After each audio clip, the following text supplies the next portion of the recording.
Good morning, my dear students of class 8th. I am your chemistry teacher, Miss Rajwant Kaur. Today we will do the chapter number 5, the language of chemistry. We have already done the part 1 of that chapter. In this video, we are going to talk about the formula of compounds. Now, how you can write the formula for the compound? For that, you have to take the elements like A and B and their valency. You have to write their valency on it, like A's valency is Y and B's valency is X. So now you have to transpose the valencies and you will get A's AX and B Y. So this is a general way of writing the formula of the compound. Here you can take the example like Na is having a valency 1 and oxygen is having a valency 2. Now on transposing the valencies, you will get Na to O. So similarly there are more examples given that you can do by yourself. Next thing that you have to check out while writing the formula of the compound, that the if they are having a common factor, then you supposed to be divide them by the common factor. Like 2 or 4 is having a factor common factor 2, so you will divide it by 2 and you will get C1. You can write it only C and O2. Here Ca2O2 is formed as a formula of calcium oxide, so 2 and 2 will get cancel. Why? Because both are having the same common factor, that is 2, and you will get CaO simple. Now, what are variable valencies? Some of the elements shows a variable valency. So there are some elements which shows variable valency. Sometimes they show 1 valency, sometimes they show 2, and sometimes like 2 or 3, like iron shows 2 and 3 valency, and copper shows 1 and 2, phosphorus shows 3 and 5, sulfur shows 3 different valencies, like sometimes 2, sometimes 4, and sometimes 6. Now how you can write the variable valency of the element? Suppose this is these are the elements with written valency over it, and when you transposing the valencies, you will get the chemical formula for the elements, and it will be copper 1 oxide. Here the valency of copper is 1, so you will write it in the numeral number, Roman numeral number, so you will get copper 1 oxide. Then here the valency is 2, so you will write copper 2 oxide. You have to keep one thing in mind, that you need to write it into the Roman numerals. Next is compounds containing radicals. Now what are radicals? Radical is that entity which can be an atom. It is an atom with a charge on it. This charge can be positive or negative. Now there are two types of radicals. First one is positive radical and second one is negative radical. What are positive radicals? Which are having a positive number of atoms, or you can say number of the valency, and those are having negative, that are the negative radicals. So here you can see there are radicals like Na is positive, OH is negative. This is positive radical and this one is negative radical, so you will get NaOH. You should keep one thing in mind, that both the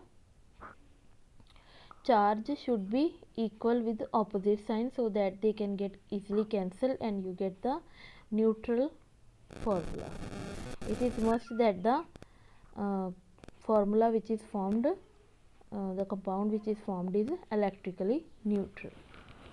Next is chemical equation. Now what is chemical equation? It is a chemical change, means it is a chemical reaction which is represented by a chemical equation. The substances we start with are called reactant. You have to take the reactants, and these are the starting substances and are ending up with the product, which are the end up substances. So you can write it as like this: reactant on the left side and products on the right hand side, and in between there will be the arrow. Now how you can write the equations using the symbols and the formula. First of all, first step is you have to write the skeleton equation.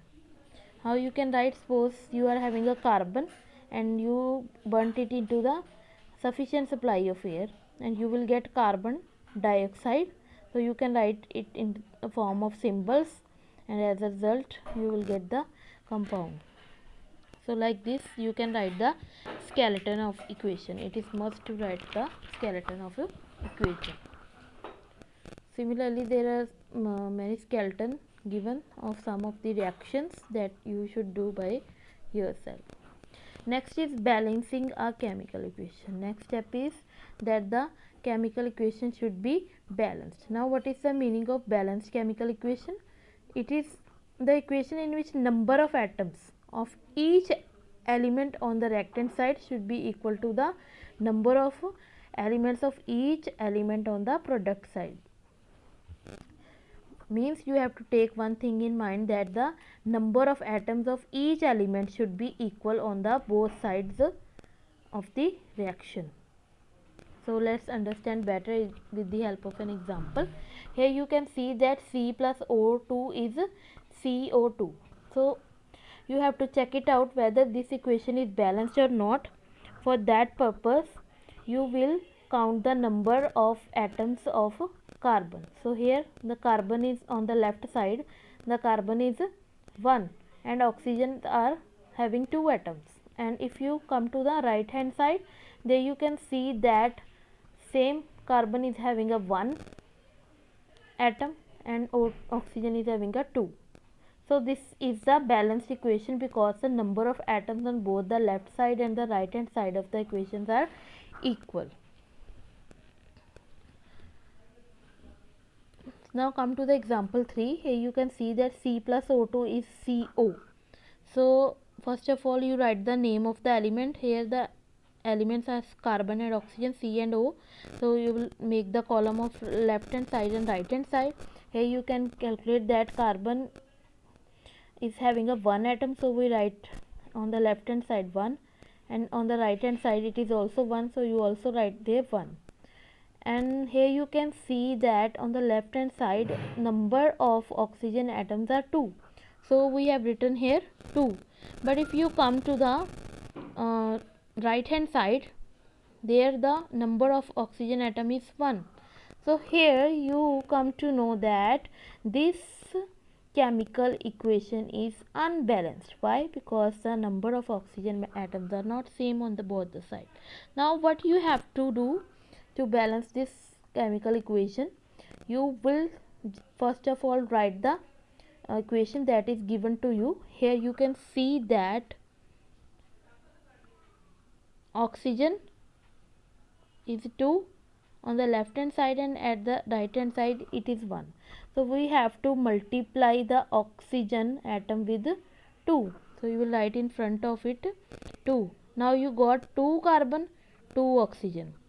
2 oxygen is done. Here 2 oxygen is done. Now you 2 carbon, but here is the 1 carbon. So now what you have to do? Again you will write the number of atoms of carbon and oxygen. Carbon on the left hand side is 1 and on the right hand side it is 2. Whereas the oxygen on the left hand side is 2 and on the right hand side it is 2, which is balanced. But here the problem comes that the number of carbon atoms are not same on both the sides. So you will again write this equation. Now how you can balance it? You should multiply this carbon with 2. Then you will be able to get 2 carbon, 2 carbon, 2 oxygen, 2 oxygen. In that way you can balance the equation. So here you can see they have written the 2C. So this is the way with the help of which you can balance the different chemical equation. Next is making a chemical equation more informative. How you can make some chemical equation more informative, like how you can get the information from the chemical equation, lot of information from the chemical equation. You can mention the conditions and the catalyst in the chemical reaction. How you can write it? Here we will read it out. First of all, what is catalyst? It is a substance that generally speed up the reaction. It helps the reaction to get faster, to get speed up, but it doesn't undergo itself under any of the change. So what you have to do while writing the chemical equation, if there is some catalyst needed in the chemical reaction, you have to mention it at the arrow. Above the arrow you can write the condition, and below you can write the catalyst used. Next is you should mention the state of reactant or product. State like it is, whether it is solid, liquid, gas or aqueous, whatever the state the reactants and the products are having, you can write it into the equation so that you can get the information about the reactants and the products. And if there are the formation of precipitate, then you will use the downward arrow, and if there is a production of gas on the product side, you will use the upward arrow. And even for the solid you can use the downward arrow, and for the gas you can use the upward arrow. So in this way you can make the chemical equation more informative. Next is you should mention the name and color of the substance if needed. Below the symbol you can, or formula of the symbol, if there is a one symbol or there is a formula of symbol, under it, below it, the name outside and the color within bracket. You can write the name of it in outside and the color you can write it into the bracket. Let's clear with the help of an example. Here you can see that hydrogen is reacting with chlorine in the presence of light, which is a condition, and you are getting hydrochloric acid or hydrogen chloride, you can say.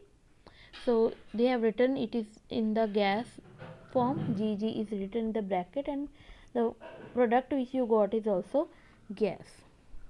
Similarly, there is a mixture of hydrogen and oxygen on ignite, you will get the 2H2O, which is also a gas. So in this way you can make the chemical equations more informative. Like if we talk about the colors, then you can see 2Mg is solid, CO2 is gaseous, and on burning you will get 2MgO, which is a solid, plus carbon, and this 2MgO will be in the white color and C carbon will be in the black color. So in this way you can write these things in the chemical equation to make it more informative. So this was our chapter, the language of chemistry. Thank you, students.